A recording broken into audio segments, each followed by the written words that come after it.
বাজেটে শুল্ক পরিবর্তনের কারণে বিভিন্ন পণ্য ও সেবার দাম ওঠানামা করে। আগামী অর্থবছরের বাজেটে বিভিন্ন পণ্য ও সেবায় শুল্কের হার রদবদল করা হয়েছে।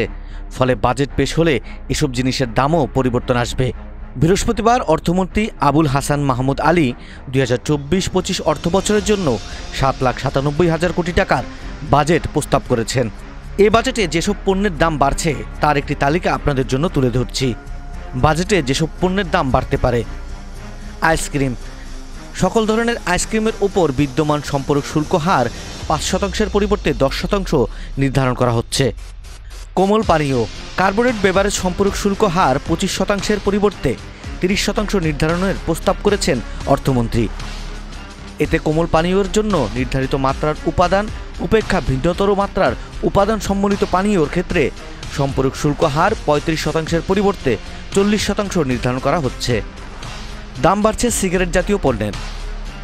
সিগারেট ও এ জাতীয় পণ্যের সম্পূরক শুল্কের হার 65% পরিবর্তে 66% নির্ধারণ করা হচ্ছে। এছাড়া সিগারেট বা বিড়ি পেপারের স্থানীয় উৎপাদন পর্যায়ে মূসকের হার 7.5% পরিবর্তে 15% নির্ধারণ করা হচ্ছে। দাম বাড়ছে মোবাইল সিমের।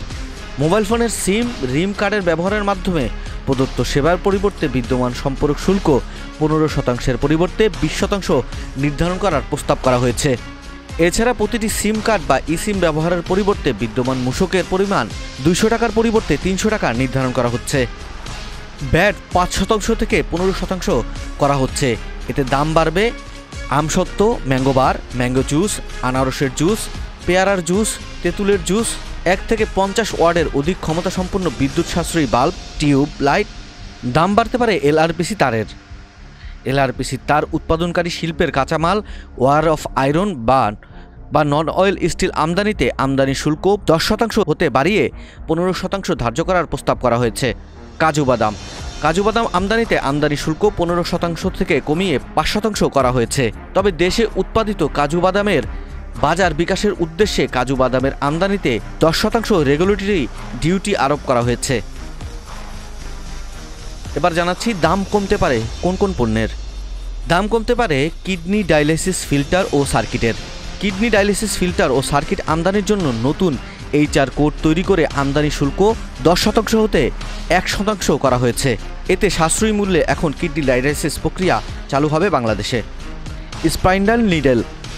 স্পাইন্ডাল নিডেলকে সহজলভ্য করতে এটির জন্য নতুন HR কোড তৈরি করে আমদানি শুল্ক 5% নির্ধারণ করা হয়েছে। অ্যাসেপ্টিক প্যাক আমদানিতে আমদানি শুল্ক 25% হতে কমিয়ে 10% নির্ধারণ করা হয়েছে।